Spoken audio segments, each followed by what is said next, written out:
Hello there everybody, I'm Mr. GamePie and welcome back to Let's Play Sonic Riders. Today is something of a bonus episode actually, where I'm going to be talking about the stats of all different characters and rides in the game. There's not really going to be any gameplay in this particular episode. Alright, so let's just choose a stage here. So, let's talk character stats. As you can see, I've unlocked almost every character in the game except this one. And, so basically there's three types of characters that we mentioned so far: speed, flight, and power. Now here we have Sonic. He has dash or acceleration of 3, limit or speed of 4, power or off-road of 3, and then cornering of 2. Now, if we look at all the other speed characters, Amy, same stats. Jet, same stats. Shadow, same stats. The only speed character that has different stats than this, oh, also Ulala, same stats. Yeah, the only speed character is actually the one character that I have unlocked who has, it's the same stats as this character, E10000G. 3 of everything and then 2 of cornering. Which means that they're worse than the average character. So now let's look at flight characters for a moment here, because let's look at Wave, alright? So she has an acceleration of 4, a speed of 3, an off-road of 3, and a cornering of 2. Then we have Rouge, who has the same stats. Cream, who has 1 less power. And then Tails, who has 1 less power, but 1 more cornering. And then finally we have Knights, who actually has the stats of a speed character. So basically, flight characters have 2 characters that have the normal flight stats, and then 3 characters that differentiate in some way. And then we have power characters. We have Knuckles here, acceleration 3, speed 3, off-road 4, and then cornering of 2. Storm, that was the wrong direction. Storm plays exactly the same. Robotnik plays exactly the same. E10000G has 1 less power, meaning that he's average and everything, meaning that he's not that great. And then II has the stats of a speed character.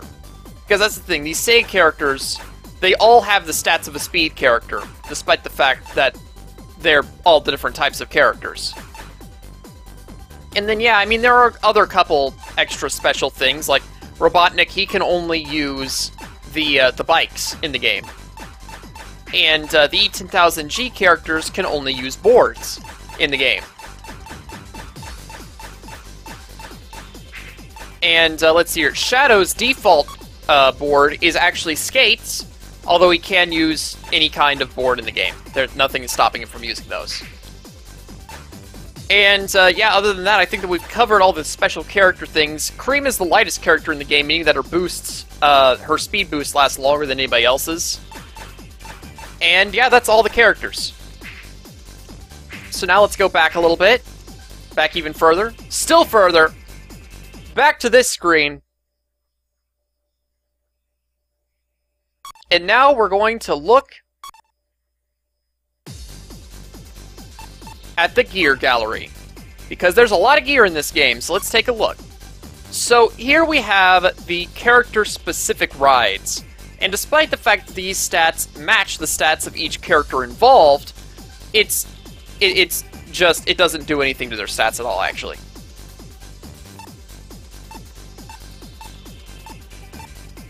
But yeah, I mean, alright, so then we get to these special ones. So, here's the thing about the stats. If it's a 2-star stat that isn't cornering, then it subtracts something from their stats. So, let's say that we had Sonic, and he normally has 3 dash, but if he was using this, he would have 2 dash instead. Meanwhile, he normally has 4 limit. A 3-star stat means that it stays exactly the same as a normal. So because Sonic normally has 4 limit, he will still have 4 limit.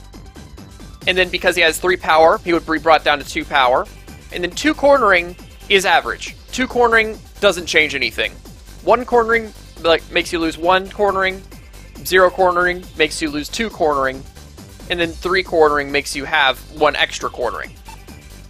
So something like this, the auto slider doesn't change your stats at all. And then the powerful gear adds 1 to limit, adds 3 to power, cornering doesn't change, and it removes 2 from dash. This is the easiest to use legendary gear, as I've mentioned before. It really doesn't do a whole lot. It decreases your acceleration, increases your speed and power. Then we have the fastest. It'll take 3 away from dash, 2 away from cornering, Power will stay the same, but it adds 4 limit. It is easily the fastest gear in the game. But it also can't get air in most ways. The only ways that it can get air is by leveling up, grabbing an air capsule, or by going into one of the air stops. Then there's the Turbo Star. It adds 3 to your acceleration, takes 2 away from your top speed, takes 3 away from your power, and then its cornering stays the same. This is probably the hardest of the legendary gear to use just because it goes so slow. It's ridiculously difficult to stay out ahead in any capacity. Then there's the Speed Balancer. It performs well on straight roads, and as you can see, its cornering is 0, meaning that it'll subtract 2 from your cornering. That said, even if you're playing as Tails, and because he has 3 cornering, he'll still have 1 cornering on this ride, it almost has like an ability that decreases its turning ability even more than normal. That said, it does increase your acceleration by 2 and your speed by 3, so that's pretty solid. Then we have the Blue Star 2, which is another Sonic-specific ride. It increases your acceleration, increases your top speed, but it decreases your power, and more importantly, it decreases your turning. Rather difficult to use, if I do say so. Okay, that's not exactly... Using the control stick on this thing is often a little bit difficult. The Access allows any user to fly. Your dash will stay the same, your limit will stay the same, but it does remove 1 power. But for the ability to fly and use your character's normal skill, I feel like that's a reasonable thing to do. The Beginner essentially decreases every stat by 1, but you can use boosts constantly. It consumes very little air, and I mean that can help a lot to be able to boost constantly.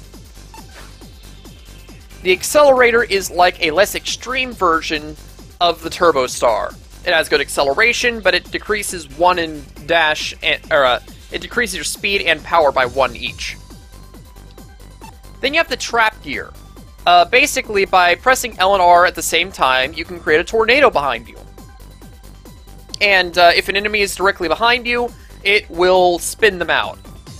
It has an increased acceleration, but limit and power are decreased by 1. It's a lot like the Accelerator in that manner. But also, I'm pretty sure that you can't actually boost with this gear, which is why you can execute unlimited tornadoes, because normally, using the tornado costs quite a bit of air, and slows you down, but with this ride it doesn't do that. Alright, then we have the Light Board. It'll increase your acceleration and your cornering, speed will stay the same, and power goes down by 1. This is the lightest gear in the game, which means that if you boost, you'll stay at your boosted speed almost forever. You can practically go through the entire stage on a single boost. It's ridiculous, and I love it. This is one of the best boards in the game, I'd say. Slide Booster can execute consecutive slides, but it has terrible stats. The Legend also has terrible stats, but you don't need to charge up your jump off of ramps to get the maximum jump, so that's okay. The Magic Carpet has a high top speed, but very low acceleration, and not that great cornering. It's called the Legendary Extreme Gear, and it's the carpet that you get at the end of the story mode. It actually allows you to fly, which is why no flight characters can use it. So, I mean, if you want a good speed, and you want the ability to fly, it's an okay ride. The Air Broom allows any character to grind, but it decreases your speed by 1. So, I mean, you know, there's that. Honestly, I don't think that the ability to grind is all that useful, so it's not really a ride that I would recommend. Now we've got the Hovercraft, a gear said to be used on an adventure. And by looking at the stats, this thing looks amazing. Plus 1 acceleration, plus 3 speed, plus 1 power, and plus 1 turning. Really, what could be wrong about this ride? I'll tell you what could be wrong about this ride. If you turn, you can't stop turning. Basically, to be able to try to go straight forward, you have to zigzag across the map. It's completely ridiculous. I can use it, but it's really not good at all. So yeah, wouldn't recommend using the Hovercraft. Then you have the Faster, which is like a less extreme version of the Fastest. You lose 2 acceleration, gain 3 speed, and lose 1 cornering. It's generally good, not that amazing or anything, but, you know, if you want some extra top speed, this is the ride for you. Then you have the Gambler. Basically, this ride decreases each stat by 1, but if you use it and get first place, you will double the amount of rings that you get. If you want to grind for rings, using this ride is a good way to do it. That said, not only does it decrease all of your stats, but it also makes it so you can't use your character's special ability. So Sonic will no longer be able to grind rails, Tails will no longer be able to go on flight rings, and Knuckles can't punch down things anymore. Its name is definitely, appropriate. High risk, high reward. The powerful gear is, or the power gear is the less extreme version of the powerful gear. It decreases your acceleration by 1. Let's see, your limit seems to go up by 1, and then power increases by 2. It's a pretty basic gear, not a whole lot going on there. Opa Opa decreases your acceleration by a bit, but it also has some pretty good stats otherwise. It says that it holds a Knight's Soul for an attack, which means that you'll always have your level 3 attack. Or, well, not your level 3 attack, it'll actually be a new attack where you drop an anvil on somebody. I love it. Very fun ride. The Crazy has average stats, and it uses rings instead of air. That's what it does, and it's terrible. Don't use the Crazy. Night Sky is just Knight's ride. Banana is just I's ride. E-Gear G is the E10000G's ride. Then there's E10000R's ride, which we haven't unlocked him, so we don't have it. That's the missing one right there. Then we have the Channel 5, which is Ulala's ride. And now we get to interesting rides again. The Berserker. Basically, this ride is always in attack mode. If you pass by somebody, you will hit them. Pretty cool, but it's not that great, really, because it has limited ways of gaining air. The E-Rider seems to have some pretty good stats. It increases 1 in everything. Also, I realized during making this, I was wrong where 4 limit is average limit, as opposed to 3 limit being average or 3 being an average for dash and 3 being an average for power. If limit is 3, it'll remove 1 speed, but if it's 5, it'll add a speed. So as you can see here, the E-Rider increases 1 in every stat, which seems to be pretty good, but whenever playing using it, it didn't feel like it was all that great. I had a hard time staying in front of anybody. It's like my top speed was almost useless. I don't really know why. It also uses a lot of air whenever you boost.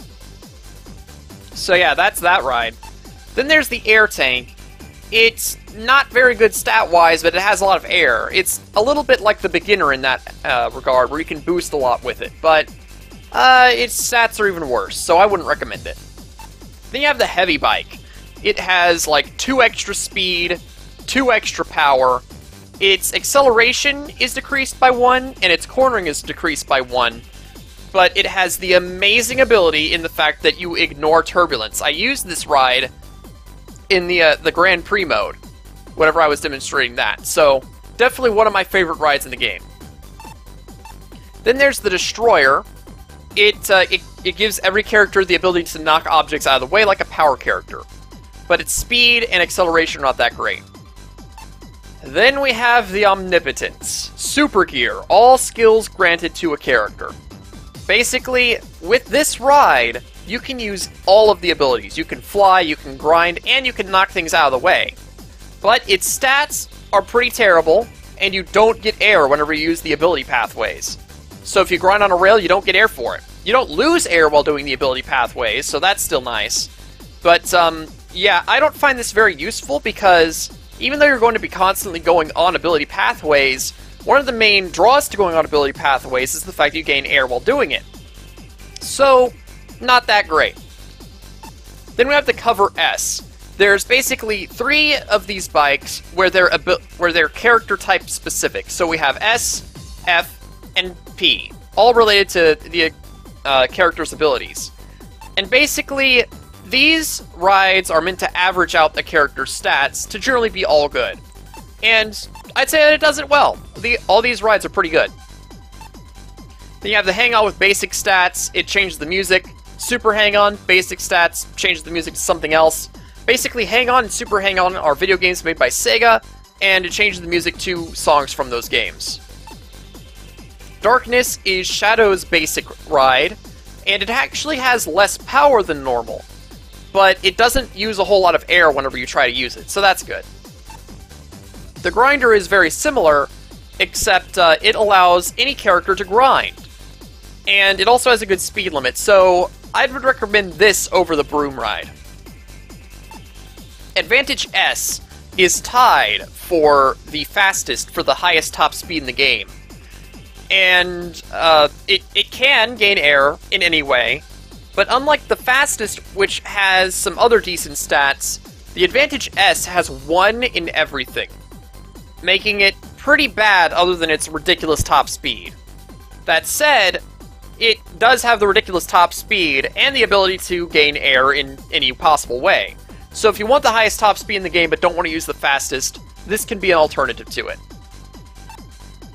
Then we have the Advantage F. It's a lot like the Turbo Star. It has the highest acceleration in the game, but pretty much nothing else. And with the Turbo Star, having the highest acceleration in the game didn't help it much. Same thing applies here. It doesn't help flight characters all that much. Advantage P has the highest power in the game, but I mean, its other stats aren't that great. That said, it is probably one of the best of these 3 gear, because its other stats aren't completely terrible. It still has 2 dash and 3 limit, so that's nice. The cannonball is horrible.